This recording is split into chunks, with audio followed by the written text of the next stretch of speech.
Travel robot presence. Top 10 things to do in Sudan. Hey, in this video we are going to talk about the top 10 things to do in Sudan.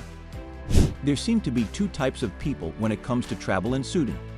Those who've never been will raise their eyebrows and ask about safety.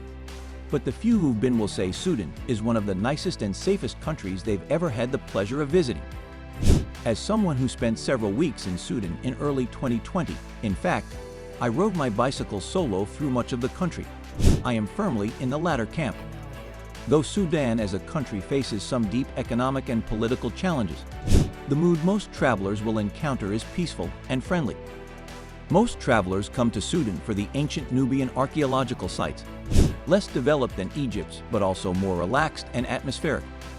There is also plenty of interest in the colorful culture of this transition zone between Arabic Northern Africa and the sub-Saharan rest of the continent. And for mindful travelers with the opportunity and inclination to dig deeper, some very interesting conversations with friendly locals and expats await. Sudan is a huge country, but has only the faintest glimmer of tourism infrastructure, which is part of its charm as well as its challenge. Still, there's no shortage of things to do and places to visit in Sudan. So before starting this video, subscribe to our YouTube channel for future updates. Let's get started. Number 10. Khartoum and Omdurman. The capital city of Khartoum feels almost like its own country.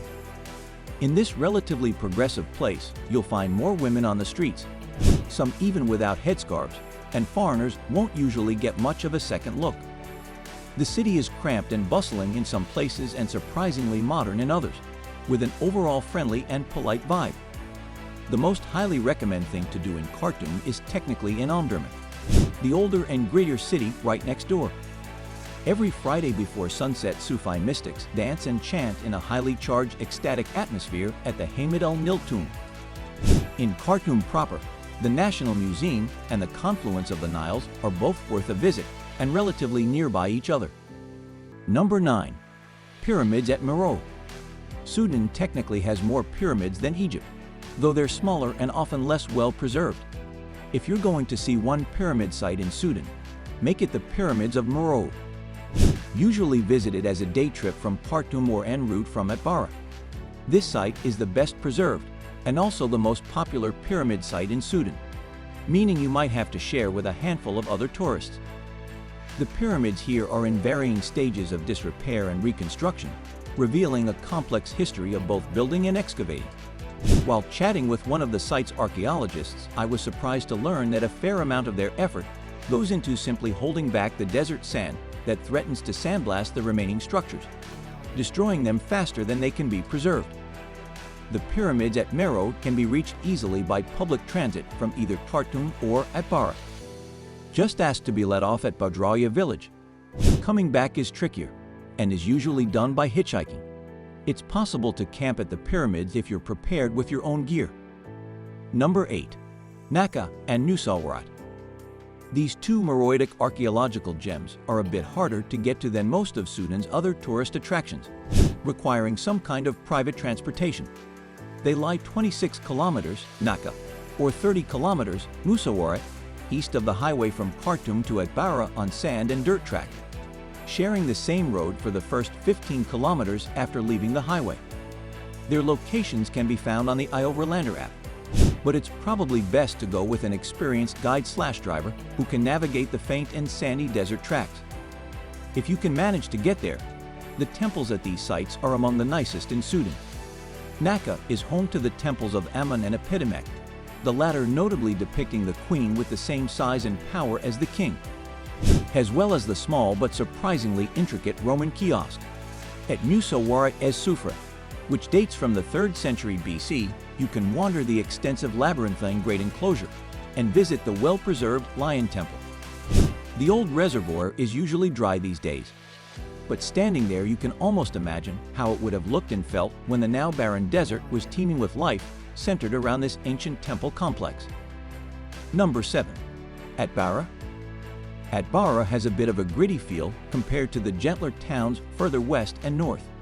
There's not too much to do in this industrial and railroad town, besides the usual chatting and wandering. but many travelers will pass through on their way along the Nile toward the Meroë pyramids and Khartoum. The new bus station in the southeast corner of town, still north of the river, is surprisingly nice and orderly, with buses leaving every hour or so for Khartoum throughout the morning. Number 6. Soleb. The Temple of Soleb is a relatively well-preserved Egyptian temple built in the 14th century BC. It lies on the west bank of the Nile across from the village of Wa, about 3/4 of the way from Dongola to Ebre. Most travelers will need to hire a small boat to take them across the Nile, which can supposedly be done at the small guest house in Wa. Check the iOverlander or Maps.me app for location. This may take a bit of time though, as you'll need to track down the owner first. There's also an informal homestay on the Soleb side for those wishing to spend the night near the temple, but you should bring your own food. Number 5. Dongola. Dongola was among my favorite towns in Sudan for its relaxed and friendly vibe. The refreshing breeze coming off the Nile probably didn't hurt either. Wandering the streets and markets there felt pleasant and welcoming in a way I've rarely found anywhere on the African continent, making the simple errand of shopping for food an attraction in itself. Otherwise, there isn't too much else to do in Dongola besides relax and recover from a few days in the desert. Number 4. Old Dongola. Old Dongola, not to be confused with the present-day town of Dongola, lies about 50 miles upstream, south, and is an archaeological site.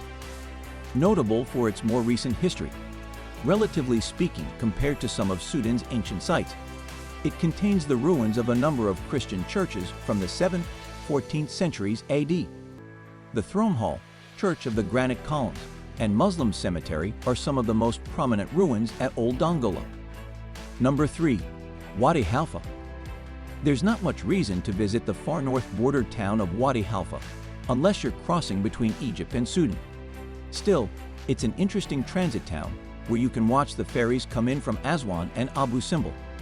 And out on the highway you'll see a trickle of large trucks on their way to and from Egypt via Lake Nasser. If you just arrived in Sudan from Egypt, head downtown for plenty of cheap hostels and some places to buy a local SIM card. Number 2. Kassala. Kassala is a market town in the east of Sudan, near the border with Eritrea. It's not as commonly visited as the towns and archaeological sites along the Nile, but if you have the time and enjoy traveling off the beaten path, it's worth the 7-hour bus journey from Khartoum. Kassala is known for its ethnic blend as tribes from near and far come to trade at the market, and for its dramatic location at the base of the distinctive Taka Mountains. Number 1. Port Sudan. Port Sudan is the place to go if you want to see the Red Sea from Sudan. It's Sudan's second largest city after Khartoum, and only port city connected to Khartoum by both weekly train and busy paved road. Among tourists, it's best known for its small but interesting scuba diving scene, though I've heard that only those with experience should dive here as instruction and safety standards can be questionable.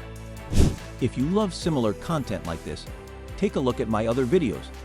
And if you like it, please smash the like button and make sure you subscribe to the channel and hit the notification bell. If you have further questions, feel free to comment down below. See you in the next video.